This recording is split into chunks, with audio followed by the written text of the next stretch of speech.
قل الحق فإن كان مرا. شما حقیقت رو بگی اگرچه تلخ است. اکای رحیمی و اکای عبدالله جان قاری جان در ماه شریف رمضان هجومه کردن درسته یا نه؟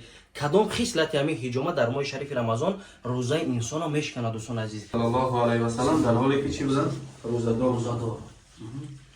یعنی در بسیار موارد در بسیار برادرایی که هستن با ما زنگ میزنن میگن که سنت پیغمبر هجومه باید بی پول باشه.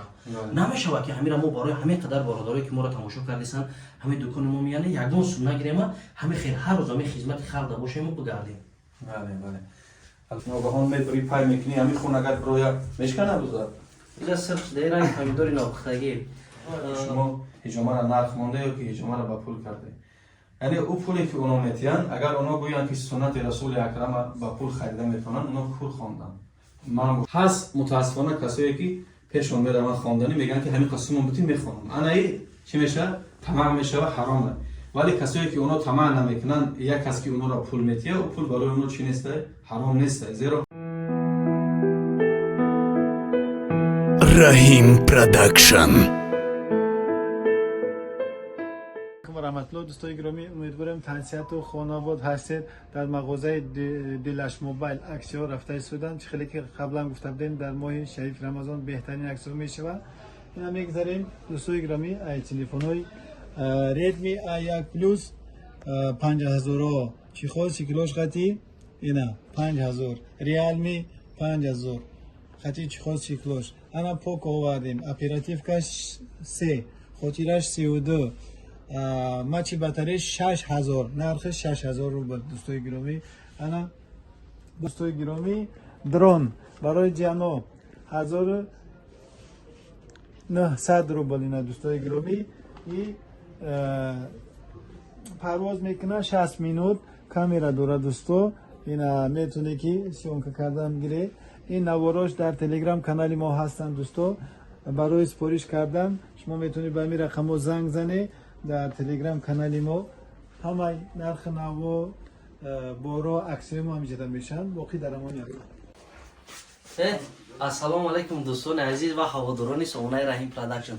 انا که رو پروی ما کامرای اکای عبدالله جان ایستادگی و دوستان عزیز در ماه شریف رمضان یک بار دیگه همه شما را تبریک میکنیم که شکرانه الله الکایی که نیمی رمضان گذشت. سبحان الله میگوید این روزدار بودن امروز نگاه که 15 روز 14 روزش گذشت. برای دوستان عزیز گپ درباره چی میره دوستان عزیز با صبر تا آخر برنامه تماشا کنین. امین نوار بود دوستو با رفیقاتون پاک کنین بهترین میشه که بنده رحیم جان و مرکز خدمت رسانی زیارت شوبه دستگیری کردین.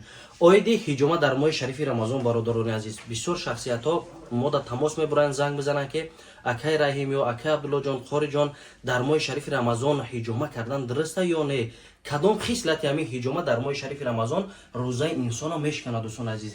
اینجا چند نازکی داره که با صبر باش ما تا آخر برنامه تماشا کنیم و پر معلومات از قاری جان شخصیت بهترین که در همین کارخانه ما از انا ما بگیریم. حاضر همه کسا میریم پیش قاری جان پر معلومات میگیریم که باید ما در ماه شریف رمضان هجومه را چخیر کنیم و در کجا کنیم دوستان عزیز. رفتیم پیش قاری جان عزیز. السلام علیکم. الحمدلله جمعه آمدی. الحمدلله این دفعه ما دیگه جمعه نمیکنیم گوش کردیم بس ازیرش ده. خیر ان شاء که همون سنت باید بعد 6 ماه 3 مرتبه بگیرین دوستان عزیز. و یک سوال قاری جان میتیم اول قاری جان یک بار دیگه همراه یعنی سلام علیکم و رحمت الله تعالی و برکاته. برادران و خواهرانی که از پشت اکران ما را میبینید ماه شریف رمضان به همتون مبارک باشه و خداوند اجر این ماه نصیبتون کنه.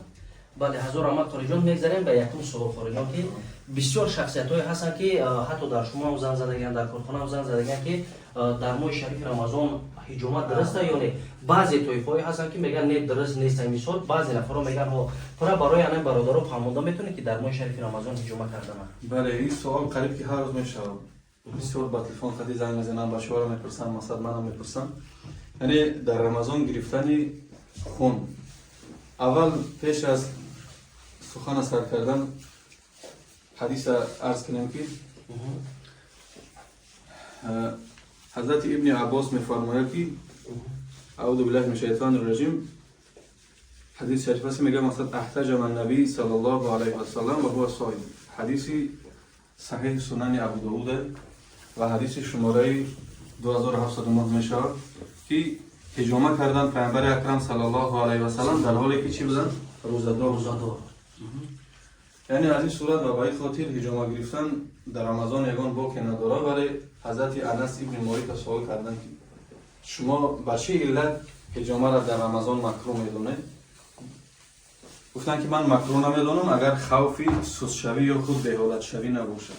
بعضی کسایی که میگن حجامه گرفتن در رمضان درست نیسته، یعنی درستیش به معنای نه که قطعا معنی.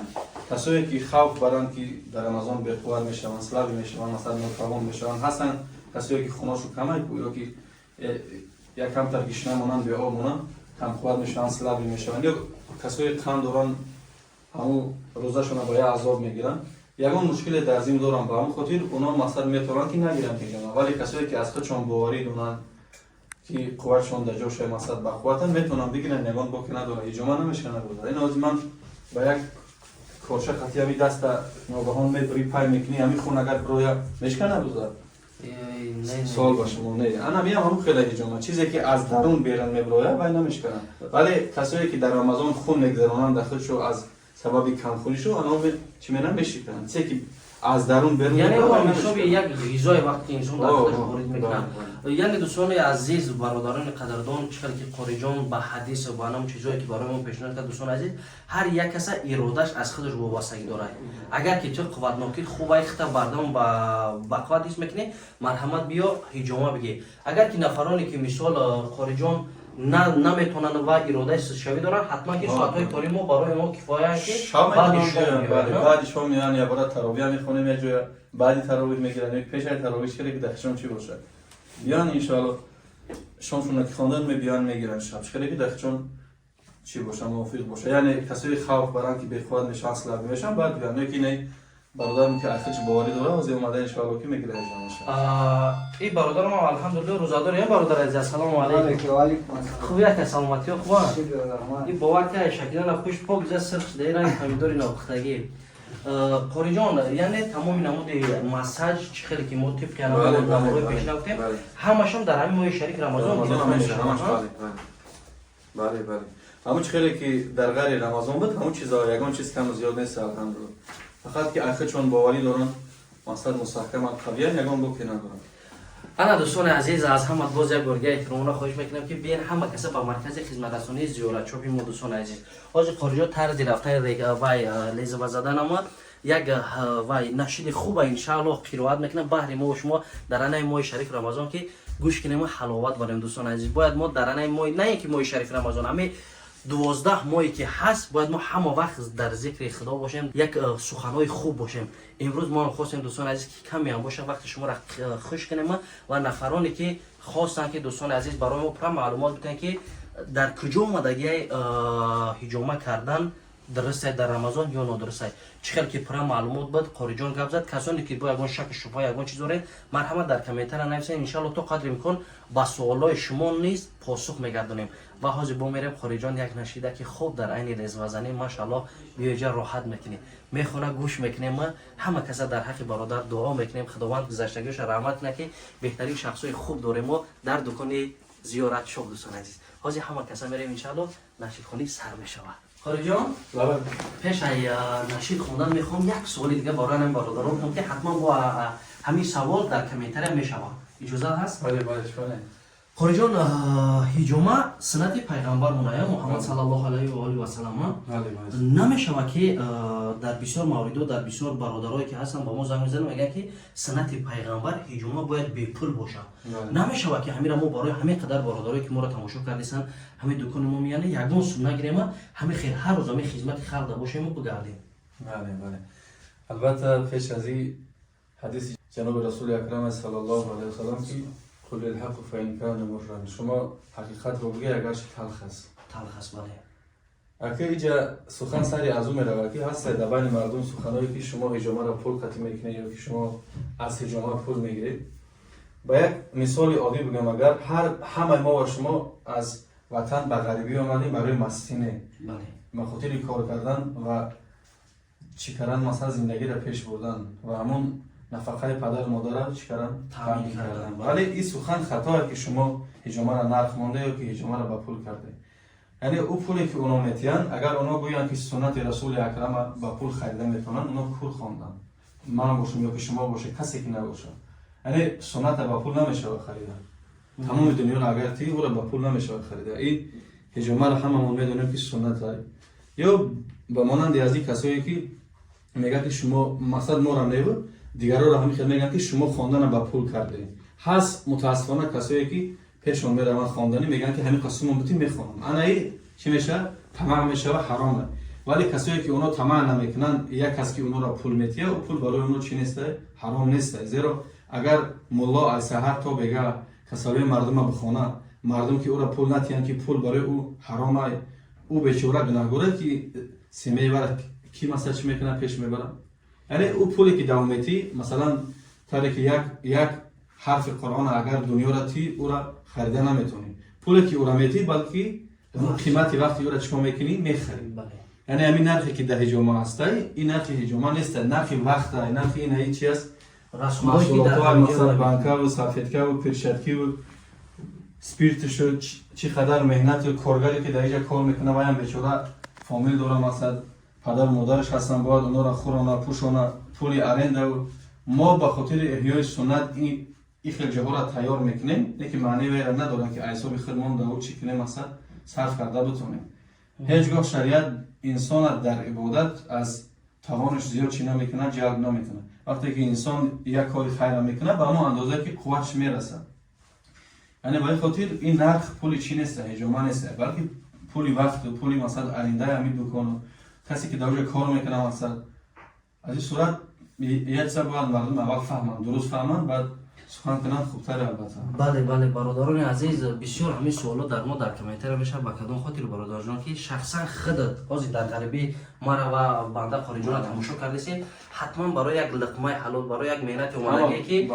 دعای پدر و مادر زن فرزند تا هیچ کنی و یک چی بوم یک میوه و یک همین خوراکای خوب بخوره که تا که فردا روز قیامت برای پدر و مادر برای فرزند گناهگار نشه همین خلاص خارجی جان با همین خاطر شخصا کار ما همین که هم در خدمت شما باشیم برادر جان بیاین یک ساعت نیم ساعت استراحت کنین هم سنت پیغمبر را بجا بیاریم هم همراه با یک پلاک چای بخوریم یک دعای برادران کنیم یکی از دکان‌های بهترین یکی از قسمت‌های وطن عزیز ما تاجیکستان سخن از وطن عزیز کنیم در دل کنیم برادر جان با همین خاطر حاضر از خارجان یک چیز خواهش میکنم که برادر عزیز هم وقت از آیات‌های قرآن میخوندن امروز یک نشید بهترینه که ما دیروز در یک جای افطار اشترک همین خواند باور که ها رنگ دل میل وطن دارد هم خیلی یک آواز شیرین خوب همون را برای برادرها که راحت کنند در این ماه شریف رمضان بله ان شاء الله چرا نه ان شاء الله درخواست شما قبول ای بله ان شاء الله وقتی گرفتن بخونه میکنم خیلی لازم پیشکی بخونه بله نه همین عین کورده فیزیکیش در همین وقت که لیزوان میزنی که ماشاءالله راحتش در عین خب بازی نوارد نمیتونم بگیرن لیزوان را به خاطر که ویدیو را در چی میپرتون ما ان شاء الله کور سر میکنیم نشید میخونیم أعوذ بالله من الشيطان الرجيم بسم الله الرحمن الرحيم یک قطره آب مغرور داره مست و فقیر مشرور داره این قبضه خاک مگر زر و زبر شد این قبضه خاک مگر زر و زبر شد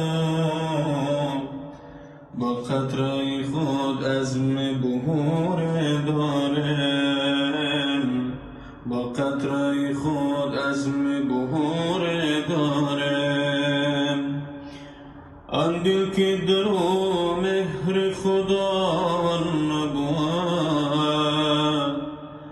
آن دل که در او مهر خدا نبود آن را به صفا گره پیوند نبود آن را به صفا گره پیوند نبود بهترین هزار رحمت خارجان که این همراه برادرها گوش کردیم خیلی راحت کردیم با در حق انشاءالله گم بشوند دوستان عزیز. کسی که این مرحمت میخواد در ماه شریف رمضان با دکان ما با نام دکان مرکز خدمت رسانی جارشاب قدم رو انجام نمود، همه وقت ما در خدمت شما دوستان عزیز. از سحر از ساعت 9 سحر میتونی که همین روزا تا بک شو ساعت 3 4 سحر هم بشه بخی بیا بخوری. در ماه شریف رمضان هم خدمت برای شما میکنیم ان شاء الله. با وقتی که رمضان گذشت با ساعت کاری از 9 تا ساعت 12 شب ان شاء الله در خدمت شما ایم. اگر برادرها توقع واشون گیرم بیان نجام بخرین چون ماشاءالله انا بهترین. انا در کار شما گوش پشت میره همجا داریم جای عباسیری همش هست، یگان کامتی نیست.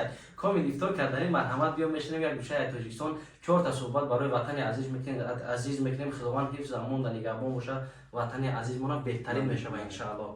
ولی با همراه اکه عبدالله جان روزهای نزدیک نوار از وطن عزیز میشه و تاجیکستان میریم. من هم گوشه‌هایی که تاجیکستان هم با مانند دیگر دولت‌ها ترقی کردگی پیشنهاد شما میکنیم که برنگ دوبای شده از ان شاء الله تاجیکستان. راسی یک دو روز پیشتر در سایت شما نوار دیدم بین ها دیدم سوخان بچه‌ای که دستش خورده بودن موفرت.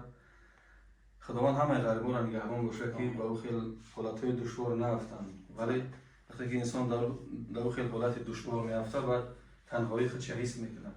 ولی الحمدلله که ما مردم تاجیک نمیخواهیم و نمیگذاریم که همون خیلی مردم در همون خیلی چی بگم مثلا حالت خودشون تنها حس کنن. با کمک خداوند از همه اول و با یاری برادران ان شاء الله که پوری اورم جمع شید. خداوند شفاشون تیا همه غریبان نگهبان باشه، صحت سلامت و وطن عزیز رو ان شاء الله رسن به نزد پدر و مادرشون. بله بله. الله نگهبانتون دوستان عزیز. تو برنامه‌های آینده دستگیر فراموش نکنید. حتما در حق خارجی و بنده رحیم جان یک دعا کنید. ما انتظار میشیم در کامنت. خیر. تو ان شاء الله.